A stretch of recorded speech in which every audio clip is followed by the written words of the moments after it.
All right, here we go. Call this meeting to order, and after a moment of silence, I'm going to ask Mr. Fleener to lead us in the pledge, please.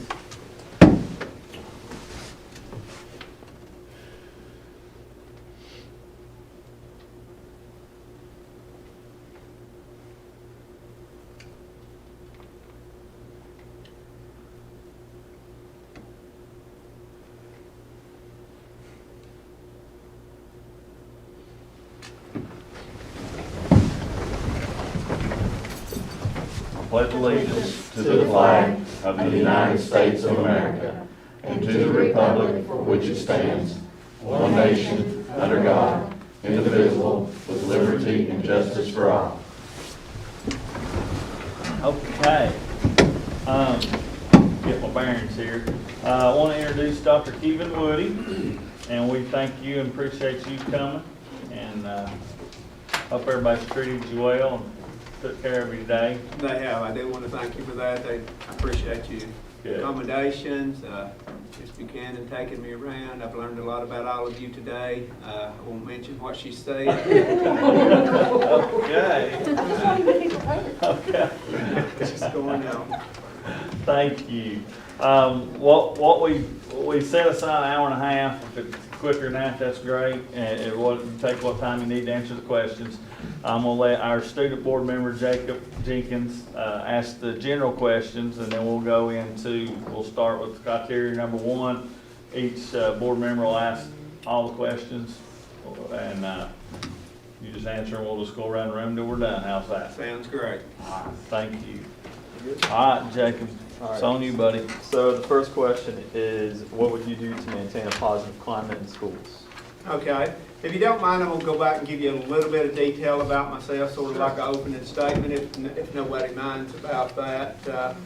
I do want to say thank you for allowing me to be here this afternoon to share my vision for the Washington County schools.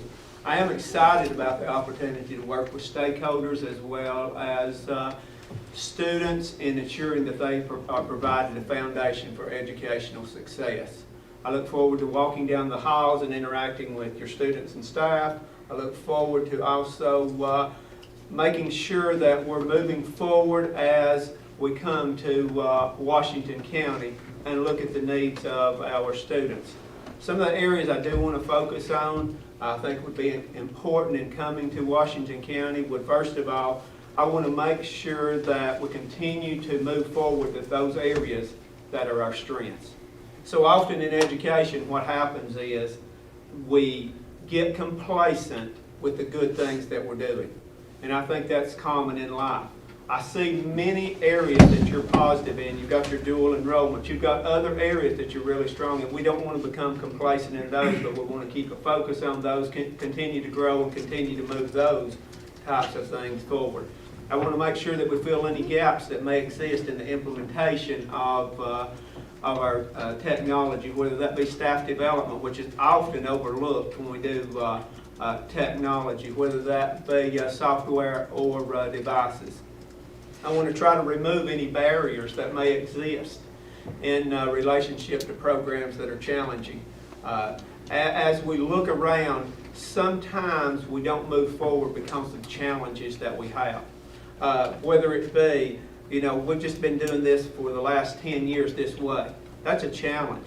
So we want to try to overcome those barriers that are challenges that's not letting us take the next step and move forward as a district. And the last thing that I'll mention on that is I want to continue to cultivate relationships. I want to cultivate those across the schools, across the district, as well as across the community. I know as a leader in my current position, and if I come here, relationships are going to be the key if we're going to move forward. We've got to build those relationships with you. We've got to build those relationships with our county commission, and as well as our staff and students and their families. Just to give you a little bit of background on me, I have worked the past 22 years in positions that have increased in responsibility. I've gone from an assistant principal, and currently now assistant director of schools. My focus has always been on being an advocate for children. And because of that, what we've been able to do is we've been able to build confidence in the school that we've served.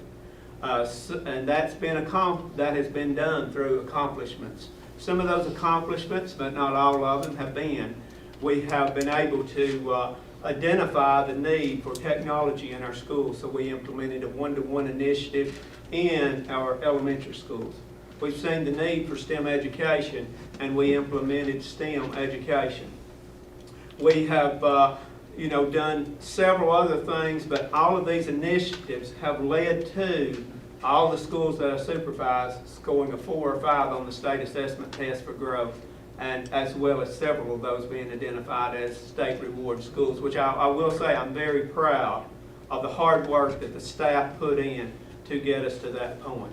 As a teacher, I have worked across multiple grade levels, and working across multiple grade levels and my experience as an administrator gives me experiences that cover grades pre-K through central office. And again, as I've said in our meetings today, I understand what it's like to teach a senior in high school, but I also understand what it's like to be in a pre-K classroom. And you know, not everybody has had that broad perspective of experiences that you can actually say you have worked with every level like that. Just giving you some personal information about myself. My wife and I have been married for over 34 years. And as I've said, and I'm going to compliment her on and on, without her, I would not be where I am today. She is the reason that I have been the success that I have. We have one son who's a joy to everyone he meets. I'm active in my church as a Sunday school teacher and a deacon. I understand the importance of leadership, so I serve on multiple board of directors within our community, as well as on some state advisory committees. So that would give you just an overview of me, who I am. Now, in answering your question, I believe it was about the climate, if I remember. There's several things that need to be done to continue the climate, and it starts with me. If I'm the leader of this district, that's where it starts. I've got to be a positive role model. And in being a positive role model, I've got to make sure that I bring professionalism to this job. I've got to make sure that when I interact with students, with staff, it's in a fair and consistent manner. When I work with our stakeholders, it's in a fair and consistent manner. And making sure that I'm a professional, an example. Within the last month, there was a teacher that I've worked with for over 20 some odd years, actually sent me an email. And she was praising me for the example that I have been as a professional and the type of leadership that I have brought to the schools at the district level as well as the principal level. And that was very complimentary of what she did. The next thing, you've got to keep your employees understanding their importance. Sometimes we lose focus of the hard work that they do. And I have done everything possible that I can. We know we're going to recognize them, Teacher of the Year and other types of recognition, but we've got to go beyond that. One thing that I try to do is some little things. And an example, we were talking today with some of you, and one thing that I try to do is send out those cards, birthday cards, various cards to central office staff, to secretaries, to a wide group of people. And, it means a lot to those people. And then that was proved to me when a lady was leaving central office. And as she was leaving central office, she came up on her very last day and she said, the one thing that I'm going to miss with working at Rome County Schools is the beautiful cards that you've sent me over the years. So it means a lot to people if we're going to help the climate. And the last thing, and I think a lot of people overlook the importance of this, is we don't establish expectations when we hire people. That's very important. And that's one thing when we hire people, and not only when we hire people, but working through, we've got to have our expectations in place. One thing that I do, like when I hire a principal, or even working with my principals, I sit down and spend a half a day to a day just going over the expectations that we have. If you never tell people their expectations, how are they going to know what to expect? And sometimes that causes issues.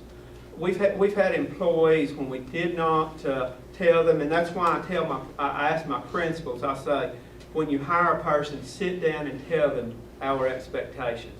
Because what we've had is we've had people that worked hard, they were doing everything they could, they thought they were doing it right. The problem is they were still not meeting expectations because they didn't know them. So what does that cause? That causes some unrest, some stress, some climate issues because they just didn't know. Once they knew, they would do it, but it just causes those issues. So in my career, I have found out that those three things have helped a lot in establishing climate. This second question has two parts. The first is, what do you consider to be the major strengths that you would bring to this position? And then the second part is, what do you consider to be your weakness? Okay. Major strengths I feel that I bring, first of all, is I'm a visionary.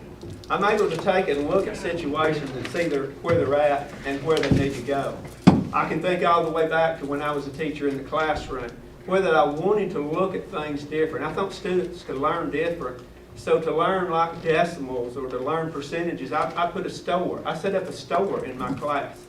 And I thought, hey, learning like that is a lot easier than trying to do it on paper and pencil, because now they can walk into the store, oh, that's on 10% off. That's $10, so that's $1 off. They can just do it mentally in their head. But I've carried that all the way throughout my career, in the schools, and now as assistant director of school.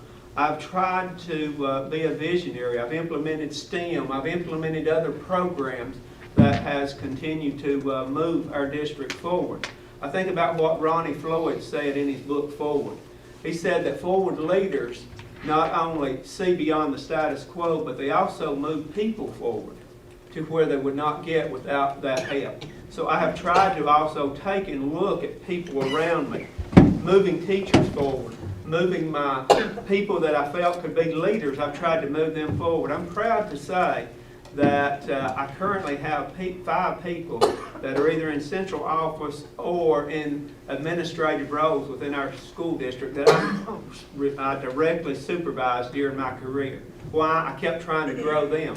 But not only them, I've grown teacher leaders and tried to move them forward. So the first thing would be a visionary. I've already mentioned a little bit about my pre-K through central office experience, so I won't really dwell on that. I will say relationships. One of my strengths, I can build relationships with anybody. And if you can't in this position, we're not going to be successful. I can go out, I can build a relationship with any of you as board members, I can build relationships with county commission, I can build relationships with the parent down there. It doesn't matter who it is.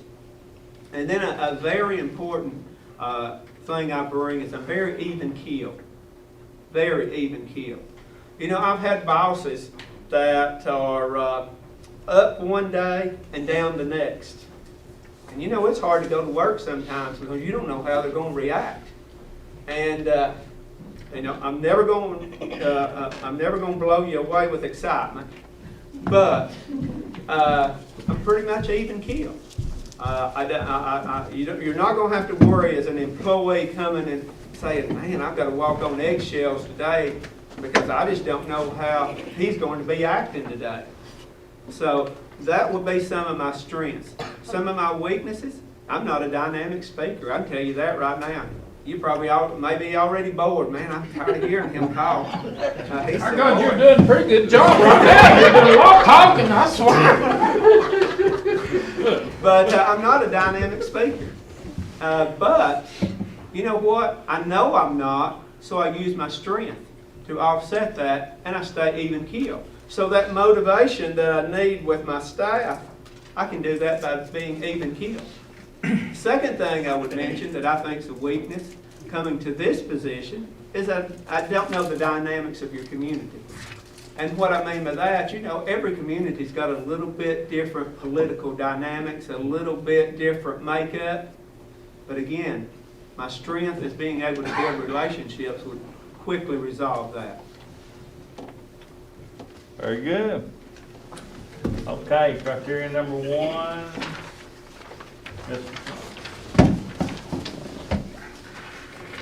what evidence can you cite to demonstrate you are an effective communicator? Okay, I've always been an advocate. Oh, sorry. Did you finish? Yes, I did. Oh, I've always been an advocate for education.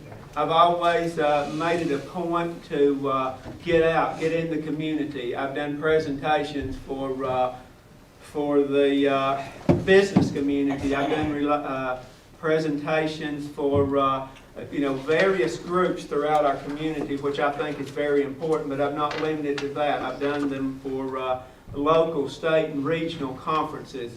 So again, being that advocate, being out there, keeping the school system in the forefront is very important. But I've also worked with businesses. I've tried to ensure that we have a collaboration with businesses. One thing that I've been able to secure has been like a $12,000 donation for one specific program, our STEM program, from a business. That's just one donation. I was able to secure one time a donation for over $100,000 for technology equipment. So all of that is important to be out there, be an advocate for education, communicating, and everything. Other things that we do, we're responsible for the district improvement plan.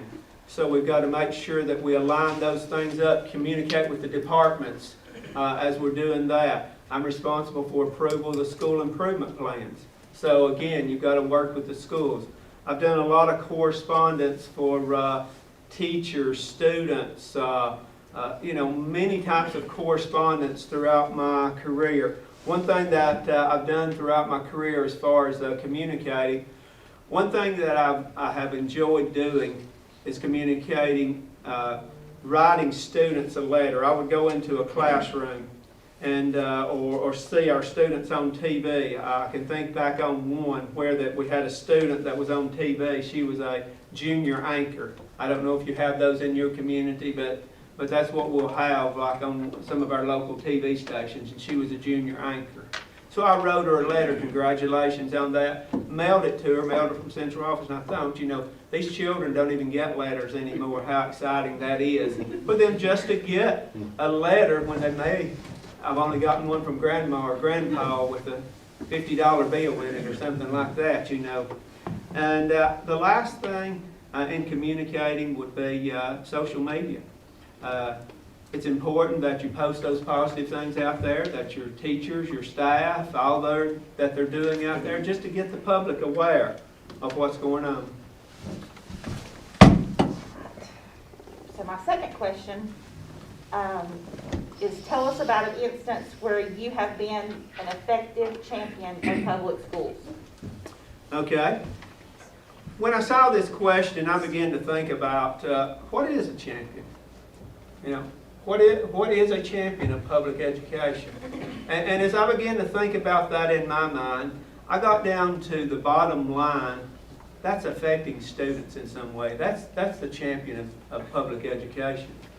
And I began to think about where that affected students in concerning reading. Where that I wanted students to develop a love for reading, which will be a lifetime experience. Not only just the time they're in school, but a lifetime experience. And so that goes back to a situation where a school was going to have a book blitz. And if you're not familiar with what a book blitz is, that's when the entire school chooses one book to read and everybody reads that book in the school. So in talking with the principal, I asked the principal, I said, so what's the book? And she said, the book's going to be the Mouse and the Motorcycle. I said, let's do this. I said, why don't you and I deliver the book on the motorcycle to the school? And so I like to ride motorcycles. I only have a Kawasaki. But my colleague has a Harley. And a Harley, sounds a little bit better than a Kawasaki and everything. So I asked him about borrowing his Harley. And so the principal and I, that's what we did. We came in, and of course they took the bar out that was on the doors there, and we take that Harley in there into the gym, and there's hundreds of screaming kids, hundreds and parents and staff members in there. And like I've said before, what I loved is when you got in there and you're circling around the gym and you rev that thing up and it's just vibrating off those walls, you know, that Harley, the way the sound it makes. But we delivered that motorcycle. We circled the gym. We took and we handed that book to the assistant principal. She named what that book was. And even to this day, that school, those students, and the staff, they still talk about that event. Why? It made an impact and I think made a champion for education for those students. My last question is, cite an instance in your current position that demonstrates your ability to build confidence in the schools.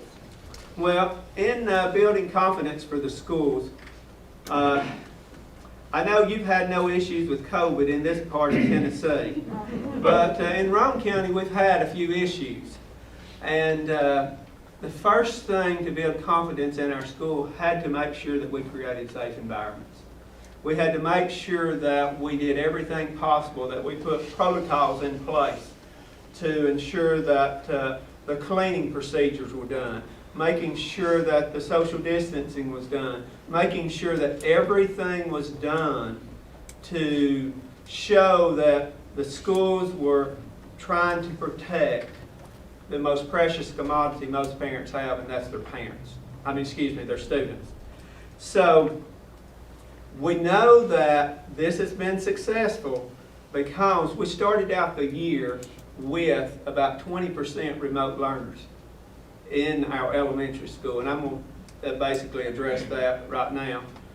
But we're down now to about 5 to 7% remote learners. So there's been a 13 to 15% increase in confidence in the schools just because we provided a safe environment.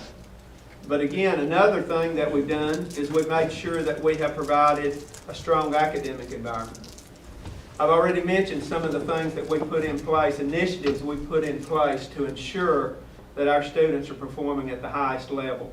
We make sure that we have strong teachers, strong principals. All those are key if we're going to move forward. And again, I can't say enough about the teachers are there on the front lines every single day, day in and day out. And they're really important to the success that we do. And in everything that I tell you tonight, without those teachers, it would not be successful. So if I don't mention them, I want to say that up front right now, how important they are. But, we put a lot of initiatives in place. We did a lot of different things.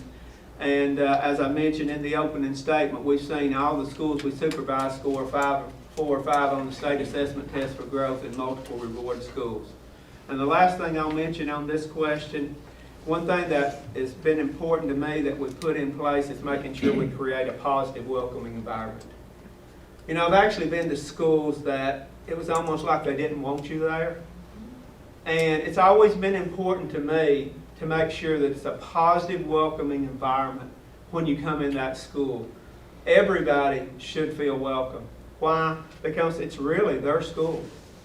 When a parent comes in, and if they're in this county and they're a taxpayer, it's their school. So everybody should feel like it's a positive environment. It's a welcoming environment. And we want to make sure that we do that.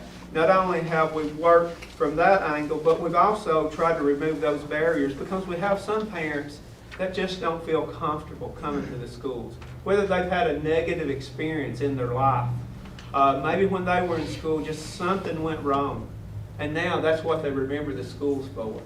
So what we have tried to do is we've taken some federal funds and we've hired some part-time family parent involvement coordinators to try to remove those barriers, to ensure that those parents feel welcome and that they are a part of our schools. That's all I have. Okay, if you could think of a problem that was brought to you recently, what was the problem and how did you handle it? Well, if you were downstairs a few moments ago, I said that if you come upstairs, you're probably going to get to hear this again.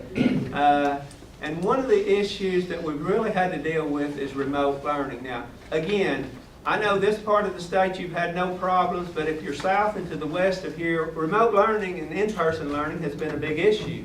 But again, I know it's not been an issue in this particular county. So,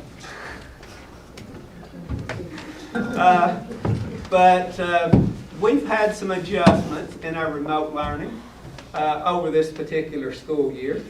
We started out all in person, and anybody that wanted to choose to be remote could be remote. And then we made a few adjustments, and then we started remote Fridays for K-12. And then we made an adjustment that people had to determine to be in school, and they could no longer go back to remote, except under a few circumstances. And we gave our teachers the chance to opt out of teaching the remote learning. And we had about 180-something students that we had about 4 days to place in remote learning classes before the start of the second semester. So teachers our teachers had the choice to opt out and not teach their children remote. And we have this group of students that we've got to give them remote classes. So with the support of my staff, my principals, we were able to take and schedule in about 3 days 180-something students into remote learning classes to start the second semester. And I know it's been successful because I have had parents reaching out to me on the great job that the remote teachers are doing, on the videos that they're posting, the in-class instruction they're providing. And I just can't give enough thanks for those teachers that decided to do the remote and step up and were willing to do it, and my staff for helping me to get it done in a short turnaround. All right. If you would tell us about the most important decision you made recently and explain how you involve people who will be affected by the decision. Well, the most has been it's been millions of dollars question, and that's been our ESSER funds. I'm in charge of our ESSER funds, and in dealing with our ESSER funds, what we have done to ensure that they maximize what we want to accomplish in Roane County is that we begin by sending out a needs assessment to all of our departments. And we had approximately $5.9 million is what we got in Roane County. And when we got our needs assessment back, if you can imagine wish list, and I know this never comes up at your budget time, but we were millions of dollars over the $5.9 million that we had. So, as a leadership team, we got together and we cut that down some. But then another person and I, we took and we had to get it down to the framework that it is currently in right now, which is the $5 million. And as a district, we've had a few specific goals. One is we wanted to offset the tax burden on our local people, so we've really focused on some capital projects. And I think you've done the same thing in looking and talking about some of the things you have. But we've done over half of it in capital projects. And why is that good? We're trying to look instead of, you know, sometimes you get funds and you do quick fixes and the money's gone and you look around and where did the money go? We're trying to look 20 or 30 years down the road. So we're doing capital projects like roofs, HVAC systems. And we also have a construction project going that we're wanting to cover the cost of a band room. So we're able to do all of those, which is going to be 20, 30 years instead of a year or two. We also looked at it from a standpoint is, if the COVID situation starts, we've got to have continued support with our remote learning because there's going to be some that doesn't come. And we know that revenue is generated. I mean, everybody knows in here revenue is generated by the students that show up. We've got to get our students to show up. So that is another area that we focused. So that has been one of the most recent things that I've worked on, ensuring that we've got our ESSER funds moving in the right direction, making sure that we're looking beyond the next year, but looking beyond over the next 20 to 30 years, because that will relieve a lot of local tax burden by doing that in the coming future. Thank you. Okay, welcome, by the way. Thank you. In your administration, what avenues are open for you to listen to the concerns of employees, students, parents, and the community? And the second part of this question, how would you plan to have time available for all involved? Okay, when you talk about, I believe you said concern, did I understand you correctly? Yes. Okay. Well, the first thing that when you're dealing with a concern, and I tell my staff this also, you're going to solve 95 to 98% of your problems if you'll use one strategy first of all, and that's just give people a voice. Most of the people that come to my office or come to my principals or come to anybody in central office is they're still expressing a concern. It's because they feel nobody's giving them a voice. And I can't tell you how many times, and let me back up one other thing. I always try to keep another concept in mind is the reason they have the concern is because of their love of their child. That's very important to keep in mind. They love them, they think what they have to say or what they can do will be betterment to their child's education. So using that concept of just giving people a voice, as I said, I have solved 95, 98% of the problems. Do I often do things? No. A lot of times I just listen. And you've had people to say, well, we didn't really accomplish anything, but I feel better about the situation. And I didn't do anything, I just listened to you. But we deal with that other 2 to 5%. And when we deal with that other 2 to 5%, what we're looking at is we do have to go out, we have to investigate, we have to collect information, we want to provide feedback to them, and we deal with those. Now you specifically asked what avenues. Well, first of all, I've always had an open door policy. People come in, if I try to immediately work with them. The sooner you can work with people, the better. And so an open door policy. But people get a misconception of when we're talking about open door policy a lot of times. An open door policy doesn't mean that I'm sitting in my office waiting for you to come. An open door policy means that I'm getting out there too and trying to look at the situations and address the situations too.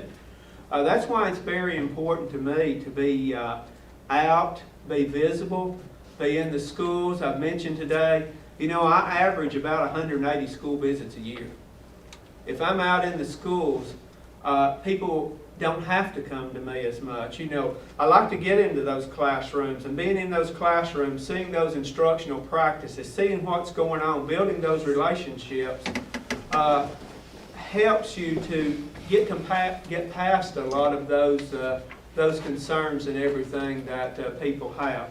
But other things that, another avenue is that in my current district, and I would hope that I could do some of that here, is I serve on multiple board of directors. I'm serving on these board of directors. I serve on the board of directors with the county mayor. That's one of that I do. I serve on the board of directors with the adjacent county mayor. I serve on another board of directors with our state representatives.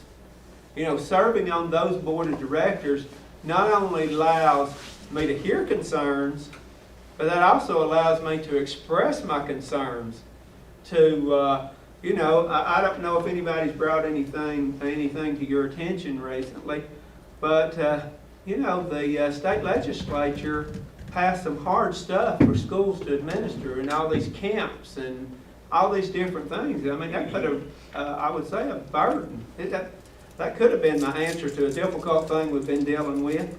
But, they put a burden on the school system. Well, the good part about it is I have their phone number. in my contacts, and I can reach out to them because I've served on those board of directors with them. Now, I would hope to be able to do some of that here. And then the final thing is just going around into the communities. Not that you want to hear, and this is probably a wrong term to say it, a wrong way to say it, a gripe session, but, you know, you go into the communities, you just hear what's going on and everything, and I think that's very important as an avenue. Now, the other thing, part of your question, if I remember, was how would I make time? Was the second part of the question. Well, I actually have for years used a time management system that I think works very well. My time management system allows me to prioritize all of my needs. I basically have one folder on my desk that I work out of all the time. I prioritize the things and when I'm going to do it. I do simple time management practices like when you do an email, when you get an email, do something with it then. Don't go back the second, the third, the fourth, the fifth, the sixth, the 18th time to that email. You know, take care of it on the front end.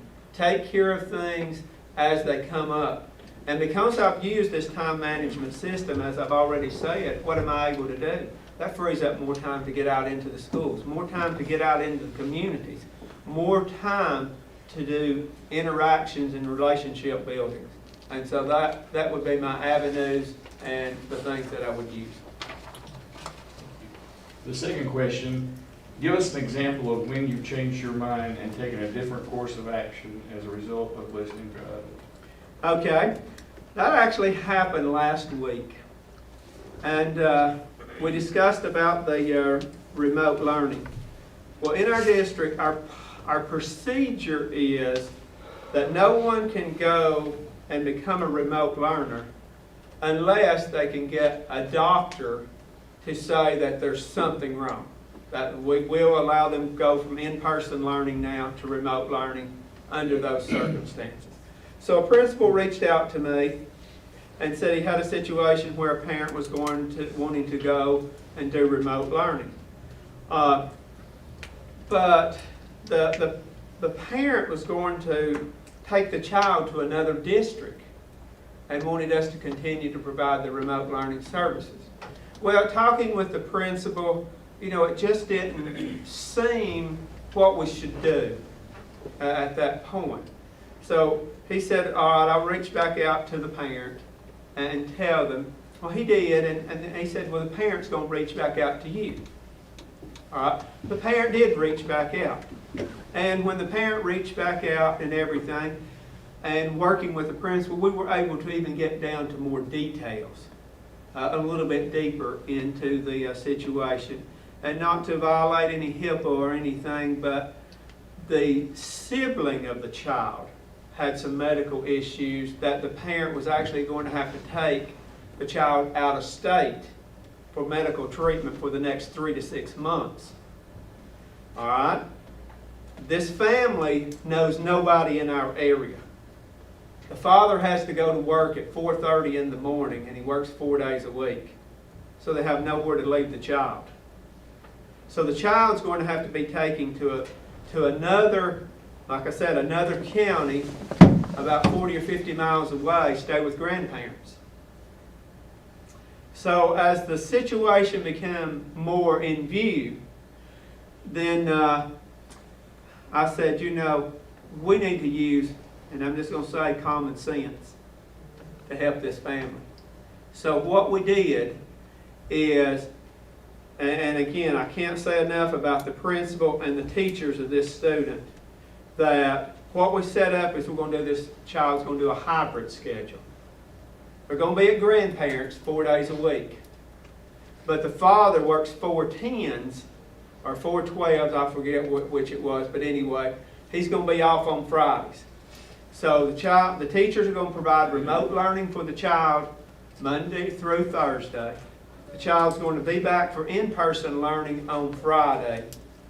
And the parent actually said they did not know what they were going to do without that help.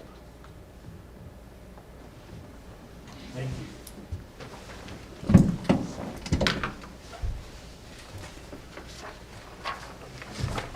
My turn. Describe a significant change that you initiated in your district and tell us what evidence you have shown it was a positive change, and how did you build support for that change? Well, one of the things that I am proud of has been that we implemented STEM education in all of our elementary schools. And that has been very important as we have moved forward. The way we began the implementation is that we decided to pilot the program in one school. There's 6 elementary schools, so we just started, let's do it with one school. And from there. So we talked to a principal, he was willing, and the staff was willing to be the pilot school.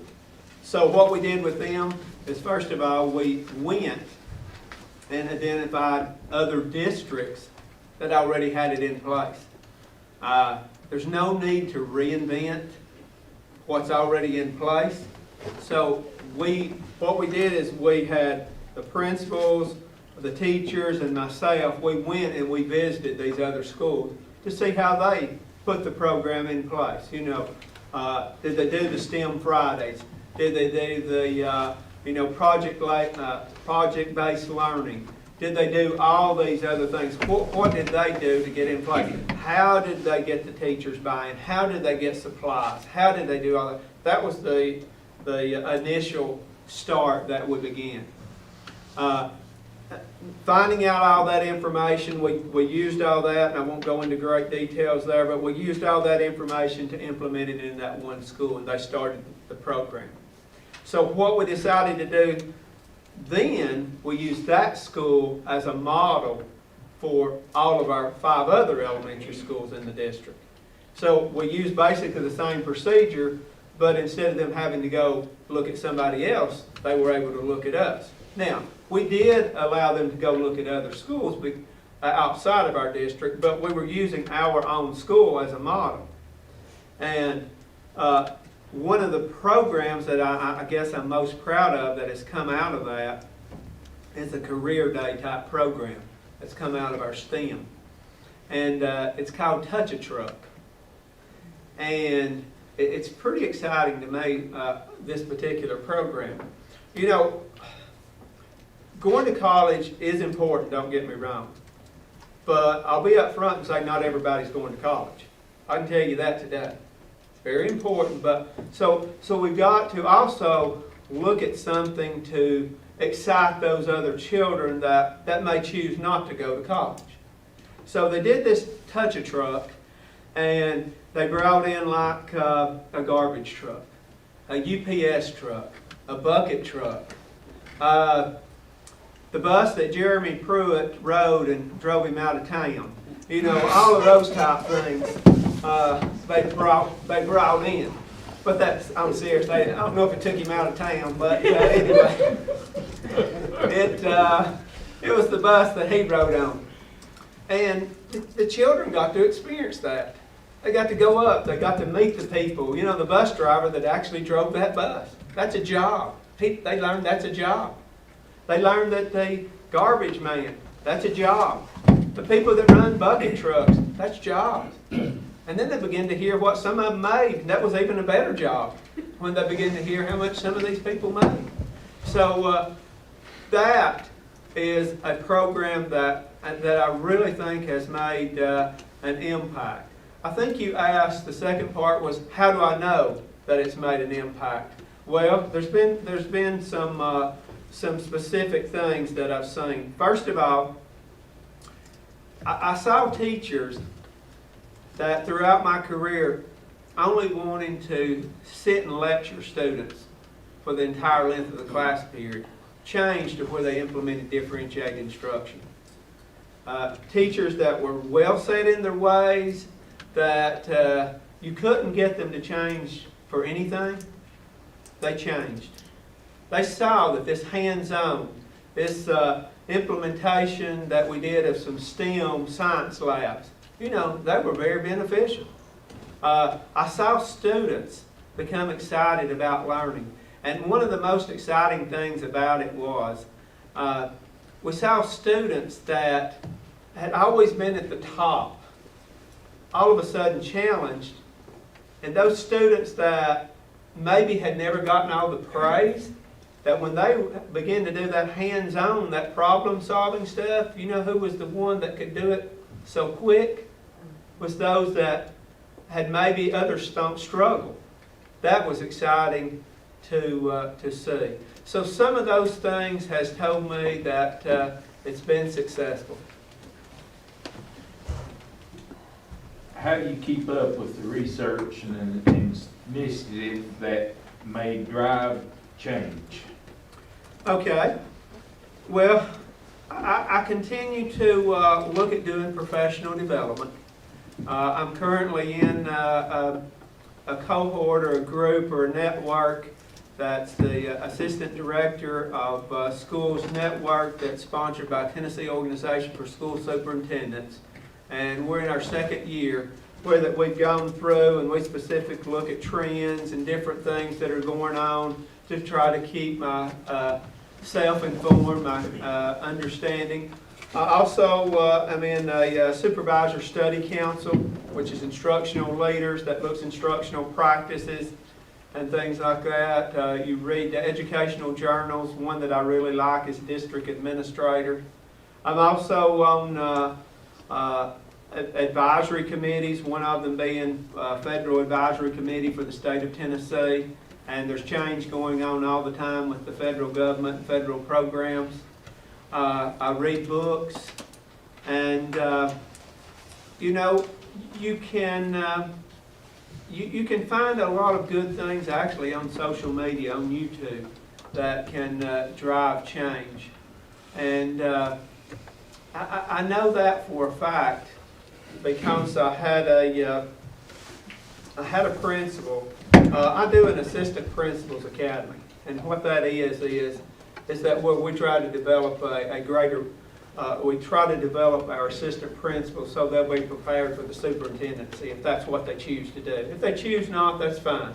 We've still grown them as leaders.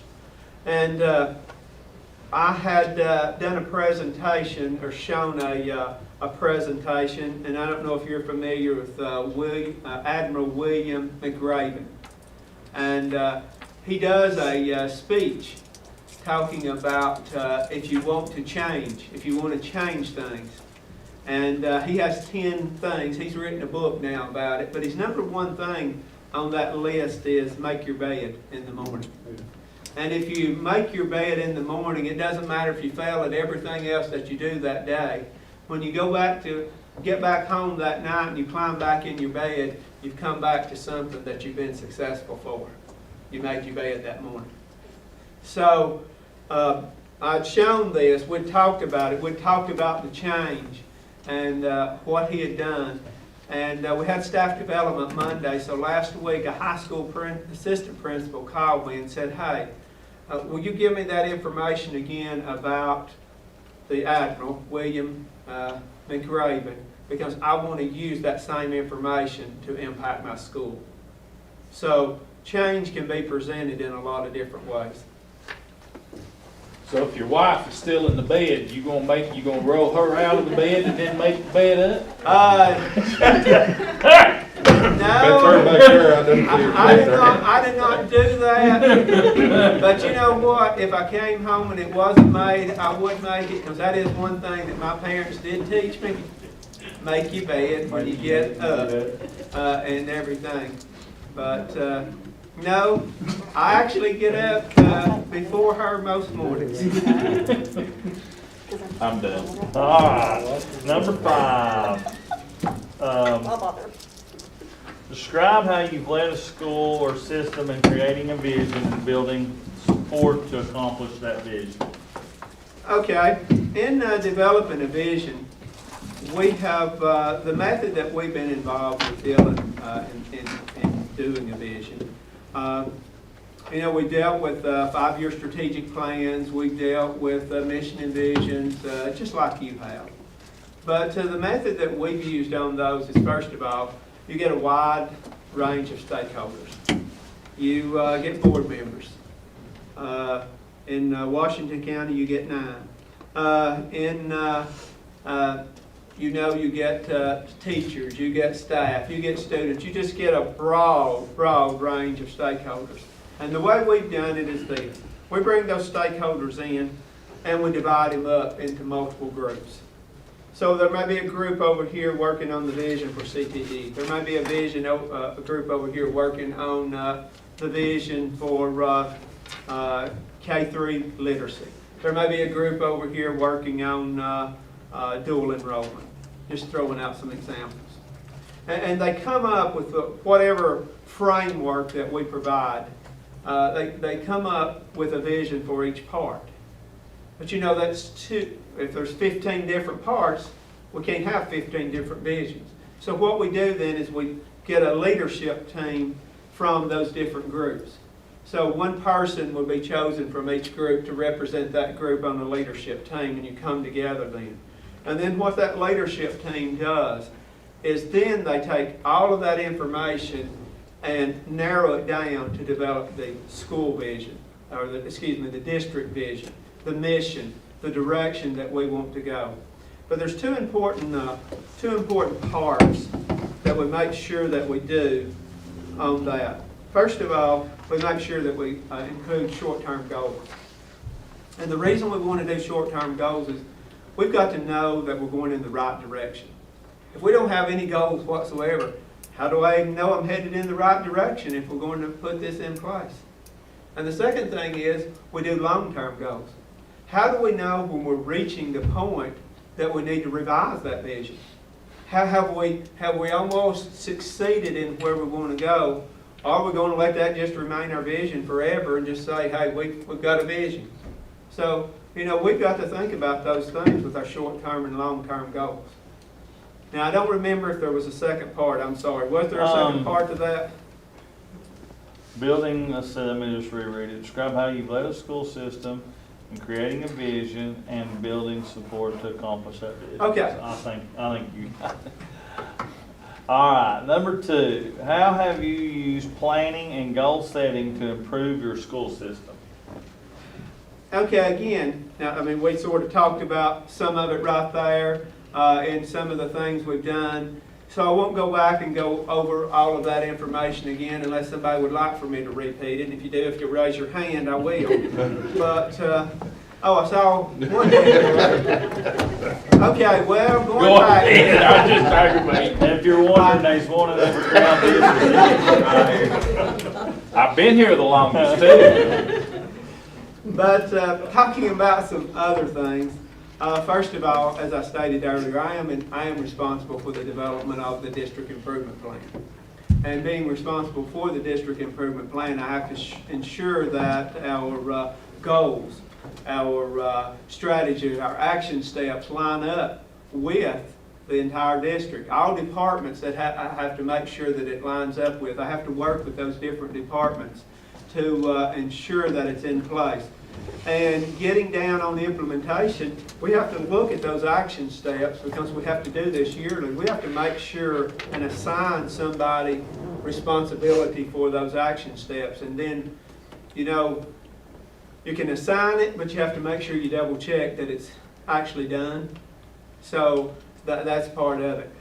I also am blessed to have the opportunity that I'm responsible for approval of all school improvement plans.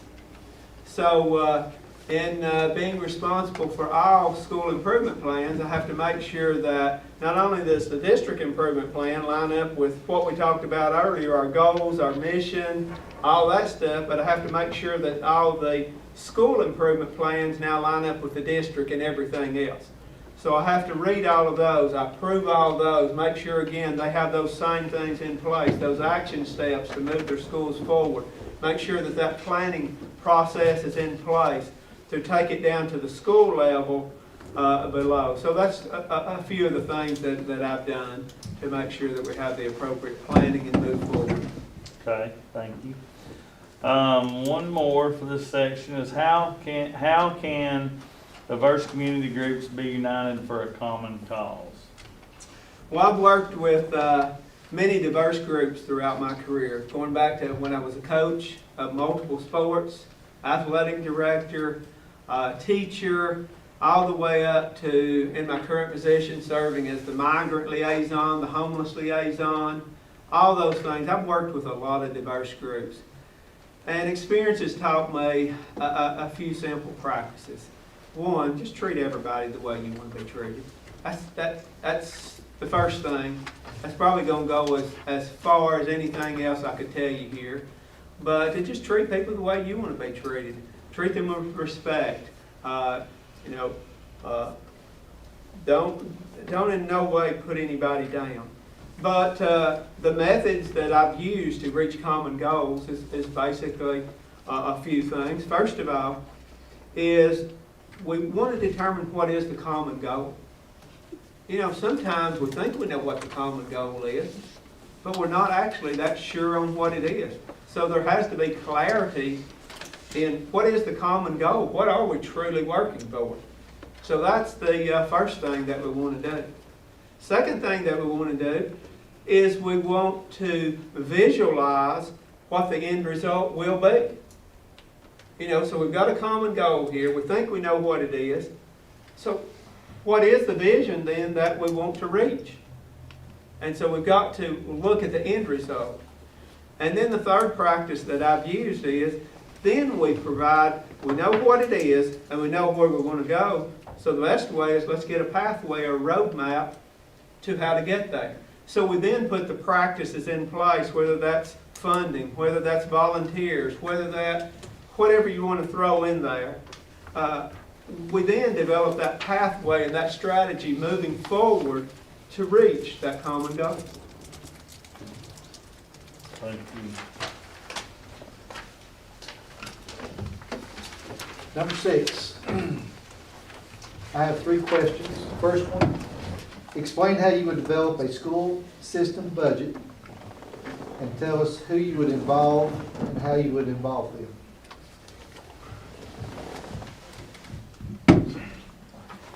Well, to develop a school system budget is very similar to the procedure that I currently use. You begin with the needs assessment. A lot of times in education, if we don't watch, we keep repeating and buying the same things that haven't been working for an extended period of time. So the importance of doing a needs assessment, as I mentioned when we did the ESSER funds, we did a needs assessment. Why? Because we wanted to see what our true needs were. So my starting point on dealing with anything on funding is beginning with the needs assessment. And when we work with our overall budget that we do, the next thing we do is we prioritize those needs. We take and we look at the needs. Do those needs align with our 5-year strategic plan? Do those needs align with our district improvement plan? You know, if there's no alignment there, then why are we doing those other things? You know, our 5-year strategic plan, if we're not trying to line these things up. So we need to make sure there's some alignment in some way toward those. And after we make sure that we prioritize those needs and there's alignment, I sit down, the way I do on mine is I sit down and actually discuss those with the schools or departments that I work with. I like to hear other people's opinion on why they think that is the priority. Sometimes we actually even ask them to provide justification, but I'd just like to know whether I need it for a peace of mind or whatever. I just want to know what's the justification. And then once we go from there, the next step that we do is we make sure that the starting point, it would be on doing a budget, a district budget, would be the current year's amended budget plus any automatic increases. I mean, that's your starting point. We know that every year we're going to have salary increases. We know every single year we're going to have medical increases. So we've got to take that into account. And in working with budget, the next step that I do is I work with our budget director. Because what we want to do is we want to form a preliminary type budget. Because once we get a preliminary type budget in place, then that needs to be brought to the board to analyze it, to look at it, maybe see other things that we haven't seen. that need to be adjusted within the budget framework. And then after you've, approved a preliminary budget, one important thing that I think that's overlooked sometimes, I think it needs to have opportunity to be reviewed by the public. There needs to be some public input on our budgets. A lot of times in school systems, we seem to skip that particular step right there. We think they would do it as a school, as a board, and then send it on to our funding body, our county commission, but somehow it misses that level of our taxpayer. So I think there needs to be an area built in there to ensure that our taxpayers have opportunity to view it, whether we make it available here at the board to come in for review, but there needs to be some method in place. Once we develop the preliminary budget and get to the point where we can, you've done your workshops, you've done all that work, you reach the point where you do approve your school budget, and then you send it on to your funding body. Now, in this case, it's county commission. And I think that we should have done some groundwork ahead of time before we send it over to them. We should have been in contact with the county mayor. We should have been at least in contact with the chair and vice chair. We should have done that groundwork, making sure that they have an understanding, no, this year there's no increases. We don't need any funding increase. We're going to maintain the current budget that we have. We better have done a lot of preliminary work ahead of time if we're going to be asking for an increase. We probably should have been doing that for the last 6, 8, 10 months if we think there's going to have to be an increase of some type that we see in the future. My second question. Our board is dependent on the county commission to fund the budget. How would you propose to gain their support of the budget, and how would you involve them in the budget development? Well, I think I answered a lot of that right there. Again, it would be coming in, I guess coming in new to Washington County, the first thing is I actually got to begin that process today. I met the county mayor, so we began to build relationships today, which I think is going to be a high priority. So I guess I'm already ahead of the game. I've already started that relationship building process. I met a county commissioner today, which I think that's important. But I think once I came in, I really need to get out and develop those relationships, not with just the county mayor, not just with the chair and the vice chair, but I need to develop those relationships with every one of them. Because whether, every single one of them has a vote. And so everybody's vote's just as important. So we need all of those relationships to be developed there. As I said, moving forward, if there was going to be tax increases, of course, we'd really want to start early in the process, at least probably, I'd almost say a year out, because when it ended this year, you'd almost want to say there is no way we can continue on the present funding, that we're going to have to do it next year. But just really just building that relationship, keeping the communication lines open, two-way communication open. And my last question, what steps would you take to ensure school funds are spent wisely, accounted for properly, and in compliance with state and federal mandates? Well, that would all begin with our internal controls. That's where it all starts. What are the state regs? What do the state regulations say? What do our policies say? What are our established procedures that we have in place?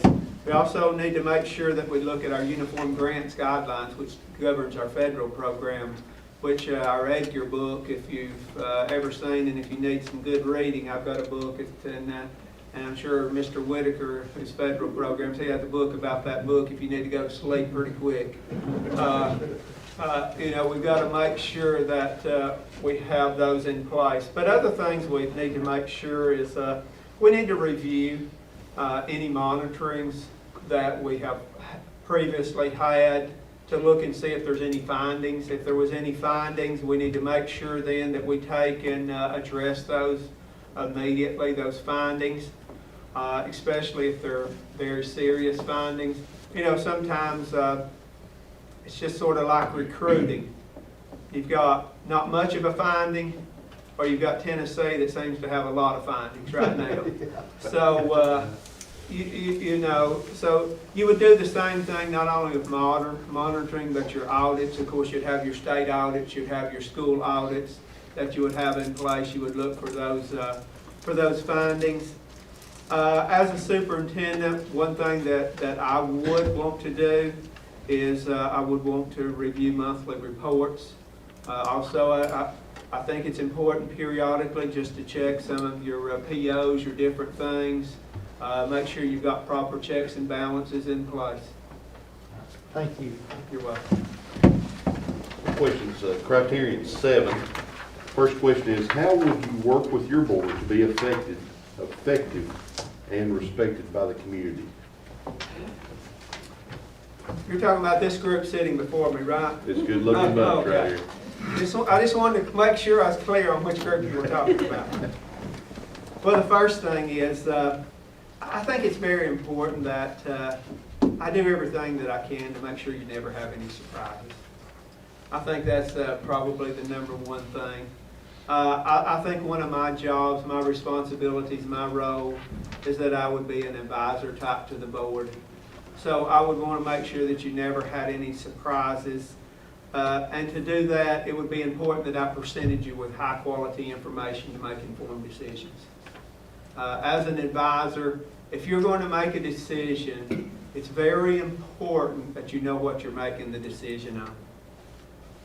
And I would want to give you that information, clarify anything one-on-one before we got in the meeting, so that, you know, once you get in the meeting, and don't take me wrong on this, once we get in the meeting, most people are going to, if you hired me for this position, most people are going to judge their opinion on us in our public meetings.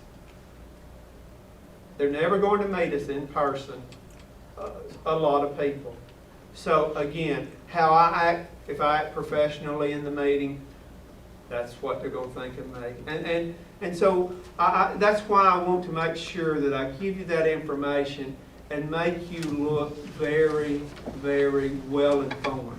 I want to make sure that probably, for lack of a better term, I over-communicate with you and make sure that you're over-communicated.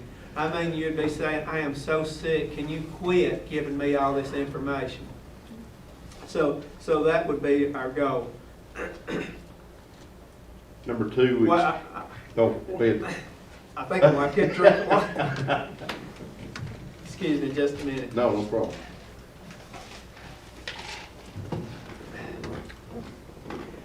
Another thing that I want to do is I would want to make sure that we as a district present you in a positive light using all of the media sources that we have. Whether that be our social media, whether that be whatever, I want to make sure that you're presented in a positive light and that you get credit for all those positive things that you are doing for the students.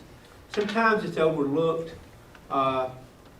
in society, in life, the positive things that people are doing. I mean, that happens to teachers, and it happens to all of us.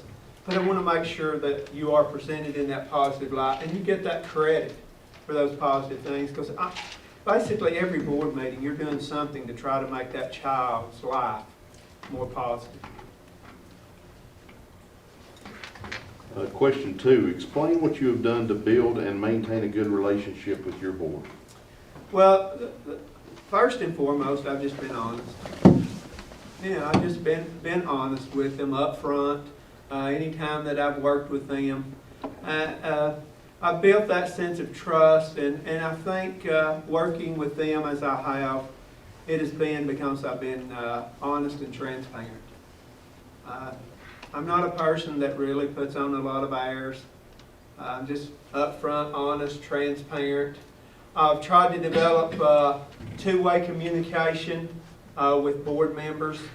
And part of that two-way communication, anytime if you truly want to say that you have two-way communication, you're willing to listen. So I'm willing to listen. I don't know it all, and I'm willing to listen on that. And then probably one of the other things is not every board member that I've had situations with have we agreed. But you know what? You can respect other ideas and opinions. You don't have to agree with everybody. And of course, you shouldn't expect to agree 100% with everybody. But you can respect their idea and opinion and then move on. Number 3, how do you communicate with board members? How would you communicate with board members between regular meetings? Well, I think that would first of all begin with you on an individual basis. I found with our board, they like different forms of communication. The ones that I've worked with, some of them I have their number and I text. Some of them prefer that if I'm going to reach out to them, I call. So the first thing I would need to know is what's your preferred method of communication? Do you prefer emails? Do you prefer text? Hopefully we could have a situation, maybe that we could do group text in certain situations, and that would help if there was definitely some type of emergency that occurred, and then I could just do it to 1 and not have to do it to 9. I think that would be very important. But again, I think it's important, going back to what I said earlier, that I keep you informed. Now, keeping you informed, I think it would be very difficult for me to truly, truthfully answer you right here tonight in what would keep you truly informed. It may be that we need to reach out to you every week. It may be that it would be, monthly.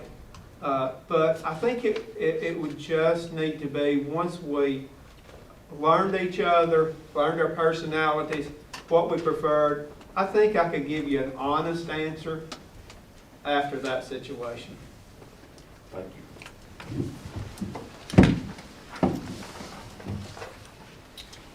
We move to criterion 8, which is going to look at some of your leadership skills with respect to academic background and whatnot. The first question, and you alluded to a couple of these things earlier, your one-to-one device project and your STEM project. But my first question is, and this has to do with your personal experience and input into it, not necessarily leadership, but tell us about your role in developing and implementing maybe those programs, as well as other programs you may have, and we'd like to hear a little bit about your CTE. Okay. Well, specifically a program that we've implemented this year has been our ELA program. And our ELA program, our stuff was fairly outdated. It'd been a long time since we'd updated our ELA. That's English Language Arts. It's been a long time since we'd updated that. And this specific year, we have put several things in place to ensure that we can strengthen that academic program. One thing that we have done is we provided staff development for our teachers. And that staff development has allowed our teachers, first of all, to look at the instructional practices that they can use, as well as the materials that they're able to use.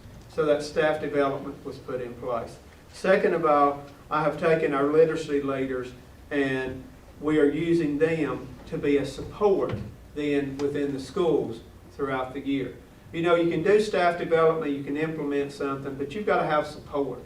Sometimes that's a key component that's missed, is we don't provide that support. So there's a couple of ways that I have put supports in place for them. First of all is the literacy leaders who have had the training. Our interventionist, we put her in place and had the training, and we are getting her, like Monday was our staff development day. She has gone back in and she's providing reinforcement on the practices, the instructional practices we've requested them to do. And we've also trained our principals on this procedure. And the reason that we've done that is we want our principals to do fidelity checks. If we're putting all this practice in place, we want to make sure that it is working and it's moving forward. And that also then allows me to go in and do fidelity checks in the process of the implementation. As far as ensuring that we are moving forward, we're using benchmark assessments. We already are looking at our data that has occurred from our fall benchmark to our winter benchmark. And we've been doing analysis of that data.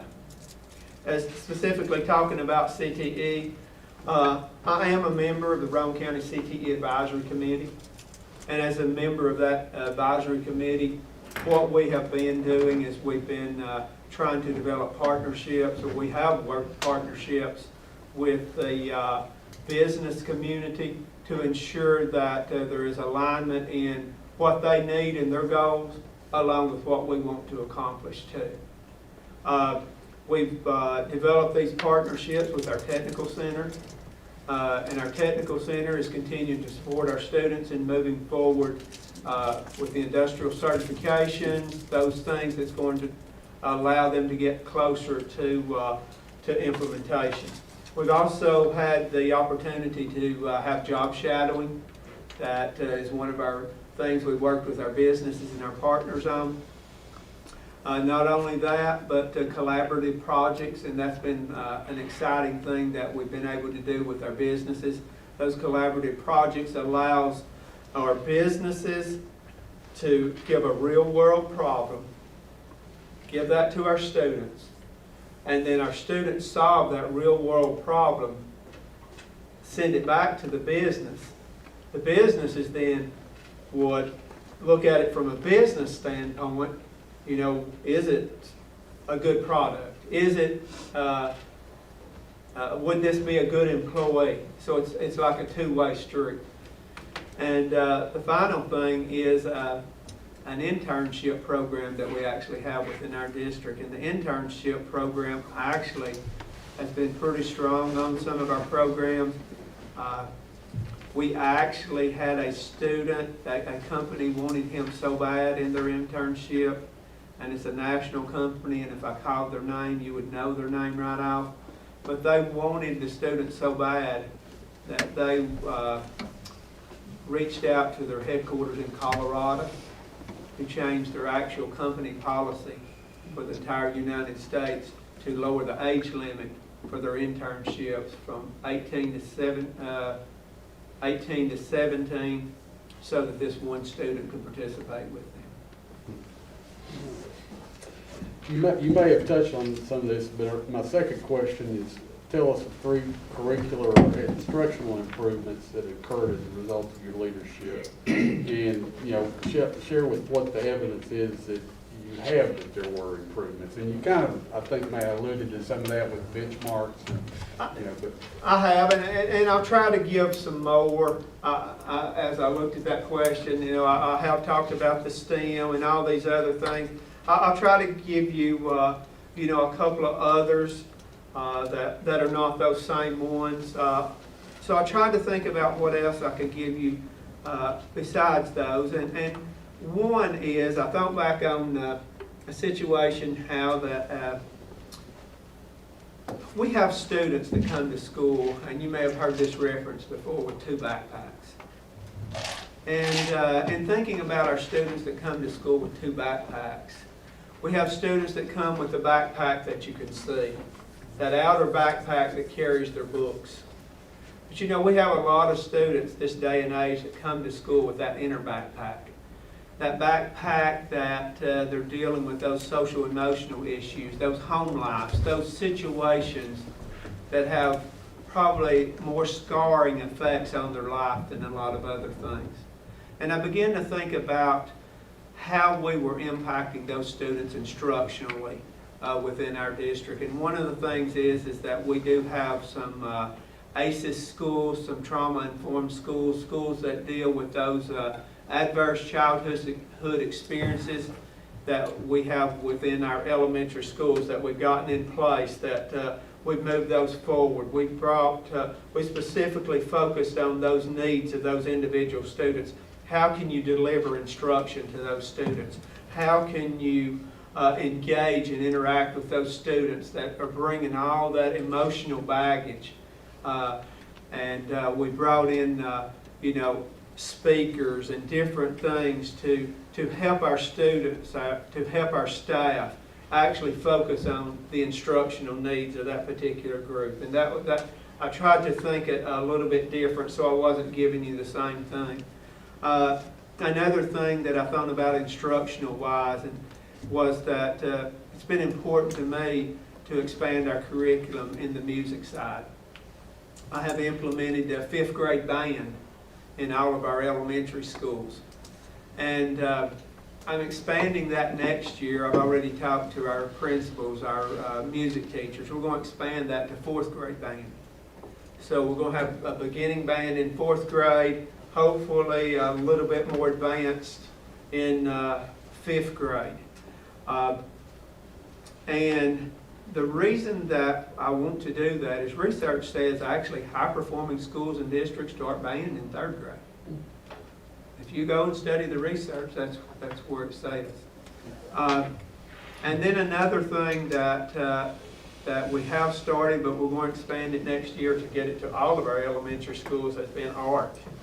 We've gotten it in some of our elementary schools, but next year we'll have it in all of our elementary schools. We've taken a different approach to putting it in. No, we haven't been able to find 6 art teachers. But we've used some different methods to get it in. It's unreal the excitement that you touch on a different brain side when those students have the opportunity to do those arts. How do I know some of these things have been successful? Well, one, if we go back to the ACEs, I've seen students that had come into our school that had a lot of emotional issues now learning. So that's been an evidence there. On the band evidence that I have that's dealing with that situation, I've seen it expand in our middle school and high school, the number of students that we have participating in band and the excitement of students wanting to participate in it. In our arts, I've seen our students go and compete. Oak Ridge has a regional type art competition. And I've seen our students go and win that art competition up there, or place very highly. Students that didn't have opportunities that maybe can't dribble a basketball, but you know what, they can sure draw. Or maybe a student that can't hit a baseball, but boy, they sure can play that clarinet. We're expanding those opportunities for their students well beyond just the school. Thank you. I want to appreciate you coming back and talking about how you can see that there were improvements from some of those instructional and curricular improvements. My last question is discuss your specific level, and I know you've got a significant amount in elementary, but discuss your level of expertise in the elementary curriculum instruction and how you gained that experience. I guess a little bit about how you came up, and then the same thing for your secondary experience. Okay. Again, I don't know how much you want me to go back over. I was thinking maybe everything I've sort of talked about has been a big part of elementary. Do I need to go back through all the elementary stuff, the STEM? I've taught, I've been a principal in elementary school. I'm currently over 6 elementary schools and all that. Do I need to go back through the elementary part for you? If not, I'll go directly to the high school. Well, I think what the idea on this question was to kind of bring it all back. Bring it all back together, okay? All right. So we'll bring it back all together in that, this is my, I have actually worked with elementary schools now for over 22 years. Specifically, I have worked in roles that have increased in responsibility. I've gone from an assistant principal that covered the elementary schools. I've been a principal of the elementary schools. I'm a supervisor now over a staff of approximately 300 people. Around 3,000, don't hold me exactly to that number, around 300,000 students. I've implemented initiatives such as STEM, one-to-one, All of these different things that have led to our schools being identified as state reward schools, as well as scoring 4 or 5 on the state assessment test for growth. So that sort of summarizing up the elementary school. From the high school side, I actually taught 9 years in high school. I have 9 years experience as a teacher within the high school. I taught the high school math, all the high school math and science. I taught biology. I taught general science. I've taught PE. All of those I've taught at the high school level. I have also collaborated with, I currently collaborate with the person in charge of high school. You know, some things that we dealt with in high school over the last year has been dealing with changing from a 6-period day to going to a block schedule with a skinny block, focusing on specific areas. So that's been one thing that we've worked with our high school supervisor on, understanding that concept. I've already mentioned all the experience that we have with CTE. Other things, I mentioned that earlier about doing the Assistant Principals Academy, where that we work to develop leadership. So I am working not just with elementary principals, but I'm working with middle school and high school, assistant principals to continue to grow their leadership and move them forward. I mentioned about doing the reviewing all school improvement plans. That's high school along with elementary school. So I have to work and ensure that they're moving forward in their goals and their objectives and their action steps. So that's just a few areas that, during my career, I've just really got a lot of experience in all areas. That's all I've got. You might want to take another drink. Okay. Sorry. We got 4 minutes. Okay, well, let's get quick. I do want to make a comment that we do have an art teacher in every elementary school. That is fantastic. And great ones too, by the way. Okay, mine's personnel. Briefly describe an experience you had with ineffective personnel and tell how you resolved the issue. How long did you say I had to talk? About 3 minutes now. Just 3 minutes. I got to talk 3 It don't minutes matter, and you it's over talk with. as long as you want. Well, did he not say that at the beginning? You got all the time you want. I remember that. Right. Okay. I think back on the situation dealing with the specific administration. And the process that we had was we had some administration that really was probably causing a lot of problems within the school themselves. They were causing cliques. They were causing drama. They were doing things that were not moving the school forward. And again, I'll be very cautious as I talk about this situation, but as we begin to look at them and begin to work with them, the first thing that I did is I identified their area of needs. And I've just mentioned some of the areas that were occurring within the school. And the school's not going to function very well when those types of things are happening within the school. And the next result is that you're not going to get very good test results either. So what we did is we identified their area of need, and then we put supports in place. You've got to make sure that if you're going to identify area of need, you've got to help them. And different supports were put in place for them. One is I personally sat down and went over, what you needed to do. I took it up on myself to do that first before I did anything else. And then other supports that we put in place is we paired them up with a high-performing principal to try to help them. We also gave them some staff development. We sent them to staff development to try to grow their leadership and continue to move them forward. But not only did we do that, is, you know, we brought them into our own staff developments and let them see the other principals that I supervise and just communicate with them too. We just did everything possible that we could to help that person. But identifying their needs, putting supports in place, actually did not get the end result. So the end result is that person was not rehired. Okay, so you're gonna go on record to say you do not like drama, right?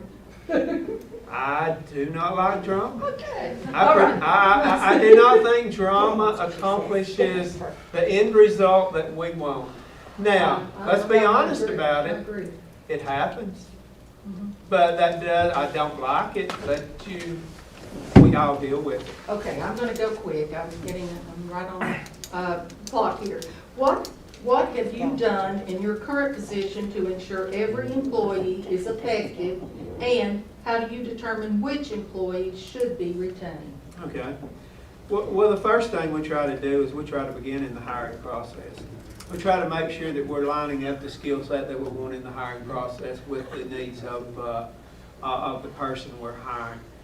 So often in education, and it doesn't always work, let's be honest about it. Sometimes we have to hire people that, for lack of a better term, they have to fill a position. Sometimes in really, really hard to fill positions, that does occur. But we try to line up the skill set with what is needed.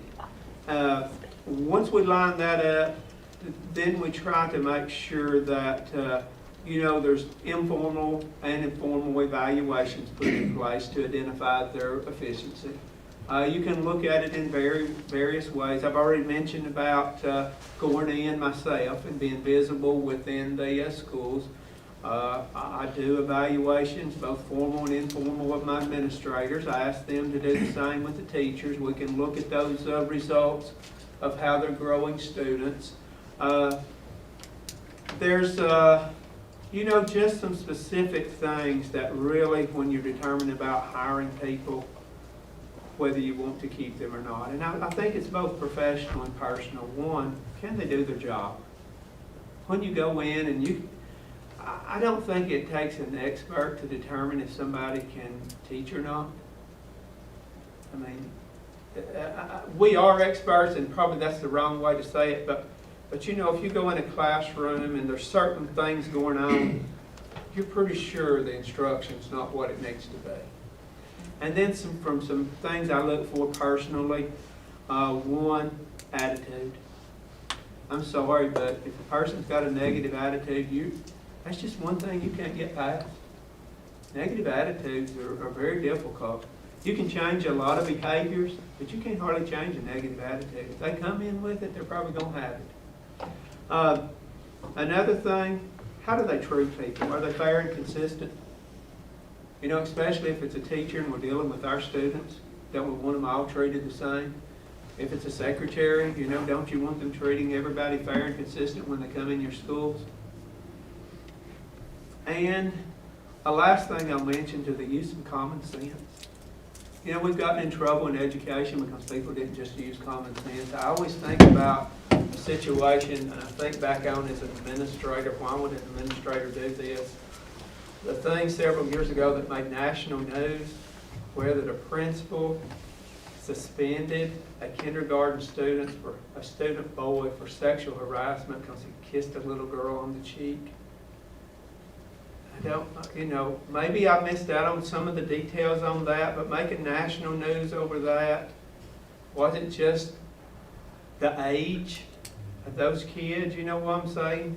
If more went on, okay. But, was it really sexual harassment? And just use a little common sense in the decisions when you make them. And then ultimately, we want to think from the standpoint of, would I want my own child in that classroom, in that school, or associated with that person, and if I had to say no, I would almost have to step back and say, that's not probably the employee that we want. Okay, thank you. Last one, how would you make your faculty or staff a team? Okay, things that we've done in the past has begun with, I value, I try to make everybody understand the value that they have to the organization. Whether you're working in central office or whether you are a custodian, you're valuable. You're very important. As a matter of fact, custodians are probably more valuable than the superintendent right now if you ask parents, because they don't really care if the superintendent's there, but they do care if the bathrooms are being cleaned. You know, so I've done things to value them, whether it be I have found out something they like one of our custodians liked blackberry jelly, so I'll take him blackberry jelly because my wife and I make homemade blackberry jelly. I was going to bring it to all of you tonight, but Mr. Day said nobody on this board liked it. So I said, well, okay, I won't bring it. So I only brought him the apple butter. So I tell you what, let me put down here, bad. So, you know, you got to make sure that you value everybody as an employee. You've got to have, again, that, I work to make that two-way communication. We've mentioned some of that throughout out the meeting. I'm willing to listen, and I don't have to say everything. You know, you've made me say a lot here tonight, probably more than I've talked in a long time. But, you know, I don't have to say everything. I work hard to build a sense of trust. Trust goes a long way. If people can depend on you, your word is your bond, that you're honest. You know, in building that trust, it's important that that they know you are going to do those important things that you say. And then you want to celebrate those successes, and we talked about that earlier. Whether it be the big successes or the little successes, that's been a way that we built that throughout our district. And I'll end by saying this. I like to make sure that we give people what I call roots and wings. Roots is making sure that that your staff has the skill set to go and do the job. You know, have you continued to provide them that professional development? Have you continued to support them to grow and to move forward? Would be the roots that you need to give them. But the wings is the confidence to go and do it. And I think about a situation where that this staff member's teacher was hired. And like I said, I go into classrooms and I will write on little Post-it notes positive things that are going on. And just being truthful, there wasn't a lot of positive things going on in that classroom, just being up front with you. The discipline wasn't where it needed to be. The instruction was average. But you know, we'd go in and we'd find something positive to say. And I continue to work with the principal, work with that teacher, continue to move that teacher forward, continuing to build confidence with that particular teacher. And as time has progressed, I'm glad to say that particular teacher has become a great teacher, and actually that teacher has become, during her time, our teacher of the year.